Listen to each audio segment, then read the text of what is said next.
그 입법부를 이미 장악했고 행정부는 대통령이 됐기 때문에 완전히 장악 다 했습니다. 그리고 이 언론까지 민노총 산하의 언론 노조를 통해서 완전히 장악하거나 아니면 자, 이 방송법 개정을 통해서 완전히 장악하려고 하고 있는 이재명.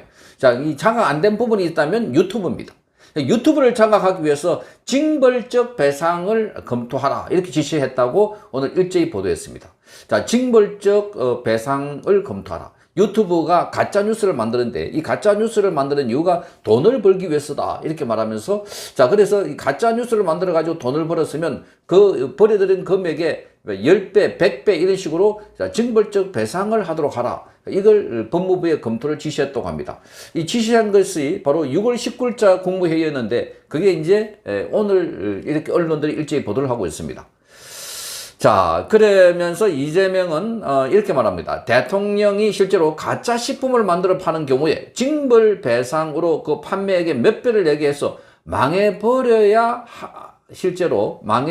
해야 실제로 통제가 가능하다 이렇게 말했습니다. 그러니까 가짜 식품을 만들어 가지고 유통시키면 그게 해롭기 때문에 그래서 거기는 벌어들인 돈을 10배, 100배 이런 식으로 엄청나게 손해를 보게 해가지고 징벌을 주라는 겁니다. 자, 이거를 보면 이재명은 지금 자신을 가장 괴롭히고 있는 것 중에 하나가 바로 이 유튜브가 아닌가 이렇게 보고 있습니다. 다른 선은 다 말 듣고 있는데 유튜브가 이제 사실을 파악해가지고 자, 그리고 국민들이 알리니까 그게 이재명의 말이 거짓말임이 드러나야 되고 그래서 국민들의 저항이 생기고 있다. 자, 이렇게 판단하게 된 것 아닐까 이렇게 봅니다. 자, 그러면서 이재명은 영리를 위해서 법을 어기는 행위는 형사처벌로도 안 된다 이렇게 말했습니다. 형사처벌을 하게 되면 검찰권 남용 문제가 있기 때문에 좋은 것은 징벌배상이다. 그러니까 지금까지 형사처벌 해가지고 뭐 명예훼손이다 또는 모욕이다 뭐 이렇게 했는데 그거 가지고 안 된다는 겁니다.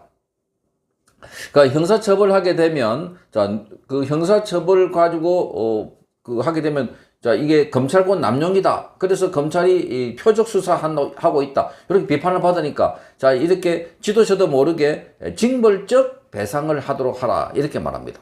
자, 그런데 여기에 가장 지금 발발 떨어야 될 대상이 우파 유튜브가 아니고 바로 좌파 유튜브, 김어준 같은 좌파 유튜브와 지상파 방송 가운데 자, 이 MBC 같은 방송, 그리고 자, 이 JTBC 방송. 이게 아닐까. 이렇게 보입니다. 자, 그동안 김어준은 여러 가지 김어준은 가짜 뉴스를 만들었다는 비판이 많은데 그중에 대표적인 게 생태탕과 페르가모였습니다. 오세훈 서울시장에게 가지도 않은 것이 같다고 해가지고 그걸 누가 봤다 증언을 했는데 그때 와서 식당에서 생태탕을 먹었고 신발은 페르가모를 신었다. 이렇게 해서 그게 가짜 뉴스의 전형으로 이렇게 비춰지고 있는 것입니다. 그러니까 김어준이 아마 프레임을 가지고 접근하면은 가장 많이 배상을 해야 되지 않을까 이렇게 보이는 겁니다. 그리고 MBC도 뭐 여러 가지 사건이 있지만 과거의 광우병 사태, 자, 얼마나 많은 낭비, 국가적인 그 갈등 이렇게 해가지고 엄청난 사회적 비용을 치르게 했던 게 바로 MBC의 광우병 사태. 자, JTBC도 얼마 전에 자, 이 미국 우선주의 정책 연구소의 플라이츠 부대변인의 인터뷰를 짜집게 해가지고 자, 이 보도를 했다는 겁니다. 자, 이거를 보면 그런 걸 보면 가장 타격을 많이 받을 것이 바로 자, 이 지상파 중에 MBC고 자, 종편은 JTBC고 그리고 이 김어준 방송이나 또 하나 더 있죠. 뉴탐사. 과거에 윤석열 대통령과 한동훈 법무부 장관이 청담동에서 술자리를 했는데 새벽까지 술을 마셨다. 자, 그래서 노래까지 불렀다. 자, 알고 봤더니 순 거짓말 가짜였습니다. 거기 바이올린 첼리스트죠. 첼리스트가 자, 자기가 밤늦게까지 다른 데 있었다는 것을 남자친구에 속이기 위해서 거짓말 한 것으로 드러나고 있는데 자, 이렇게 지금 대부분 좌파 유튜브들이 만들고 있거나 만들어 놓은 이 프레임들 자, 이런 게 핵심이고 자, 우파들은 이재명이나 그 앞에는 문재인 정부를 주로 공격을 했지 이 가짜 뉴스라기보다도 자, 뭐라 그럴까요?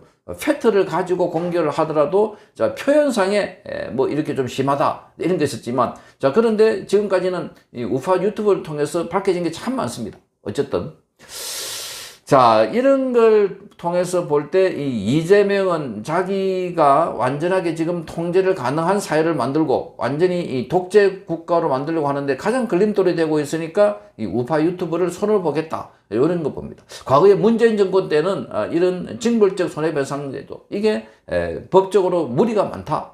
그리고 표현의 자유를 너무나 억압한다. 그리고 징벌적 손해배상을 하려고 하면은 이거는 구글이라고 하는 이 플랫폼이 미국 회사이기 때문에 법적 절차도 까다롭다. 이렇게 해서 결국은 하지 못했던 건데 또다시 하라고 이 압박을 하고 있는 이런 상황입니다. 자, 그런데 하나 더 짚어야 될 것은 자, 징벌적 배상을 내야 될 중에 하나가 바로 이재명 대통령실이다 하는 겁니다. 자, 엊그제 바로 미국과의 한미 통상협상, 한미 관세협상을 맺었는데, 자, 미국의 발표와 한국의 대통령실의 발표가 너무나 다른 겁니다. 자, 이 쌀이 들어가 있지 않다고 했고, 쇠고기도 들어가 있지 않다고 했는데, 미국의 백악관의 이 캐롤라인 대변인은 쌀과 쇠고기를 포함해서 자동차를 물론이거니와 관세를 다 포함된다. 15%라고 합니다. 자, 그런데 우리 정부는 아니다라고 밝혔습니다. 그런데 종이로서는 그 어떠한 합의서도 없습니다. 자, 일방적으로 대통령실에서 발표를 했는데, 그런데 미국의 캐롤라인 대변인은 직접 브리핑을 했습니다. 한국의 자동차 시장과 그리고 농산물 시장이 다 포함되어 있다. 이렇게 발표했습니다. 어느 게 옳겠습니까? 누가 맞겠습니까? 누가 키입니까? 그것은 전적으로 미국이 아닐까 이렇게 보이는 겁니다. 그러면 이재명은 자기 정부에 불리한, 자기 정권 유지에 불리한 내용을 싹 뒤집어 가지고 이렇게 발표하고, 그래서 지금 뭔가 이재명은 트럼프를 만나기로 예정되어 있다고 하는데 만나가지고 또 다른 걸 퍼주고 또 뭔가 이거를 뒤집으려고 하고 있는 것 아닙니까? 지금도 외교부 장관은 아직도 워싱턴에 있다고 합니다. 외교부 장관. 그러니까 뭔가 또 계속해서 작업을 하고 있는 것 아닐까 하는 의혹이 제기되고 있는 것입니다. 그러니까 이재명만 하더라도 거짓말을 잘한다 이렇게 했는데, 아마 영리를 목적하지 않더라도 거짓말로 가지고 뉴스를 만들거나 거짓말로 퍼뜨린 정치인이 있다면 그건 가장 큰 징벌적 배상을 받게 되면 이재명이 아닐까, 그건 바로 이 정부가 아닐까, 그런 생각이 드는 겁니다. 과거에 이재명 거짓말을 너무나 많이 해가지고 그 거짓말이 다 선거법 위반에 관련돼 가지고 거짓말 그게 지금 재판하다가 재판도 멈춰 있는 이런 상황. 그러니까 지금 이재명이 주장했던 가짜 유튜버에 대한 징벌적 배상을 검토하라라고 했을 때 가장 타격을 받을 것이 바로 좌파 방송 또는 좌파 유튜브, 거기다 한 발 더 나가서 지금 이재명을 비롯한 이 대통령실, 여기가 가장 가짜 뉴스 진원지가 아닐까, 그런 생각을 갖게 되는 겁니다. 그러니까 어쨌든 이것 또한 이제 검토하다가 나중에 스스로가 우리가 자폭하는 거 되겠다, 우리가 자폭하는 것 되기 때문에 이거 하지 말자, 이렇게 나오지 않을까, 그렇게 보이는 겁니다. 자, 그래서 지금 이재명은 자기 지배 체제를 공고히 하기 위해서, 독재 체제를 확고하게 하기 위해서 이렇게 언론까지 쫙 목재고 거기다 유튜브까지 이렇게 질식시키려고 하고 있지만, 결국은 그게 부메랑이 돼가지고 자기와 그리고 그쪽 진영에 있는 유튜브 또 지상파 방송까지 모두 다 타격을 주게 될 것으로 이렇게 예측되고 있습니다. 이호근 방송 구독, 좋아요는 좋은 방송을 만드는 데 큰 힘이 됩니다. 감사합니다.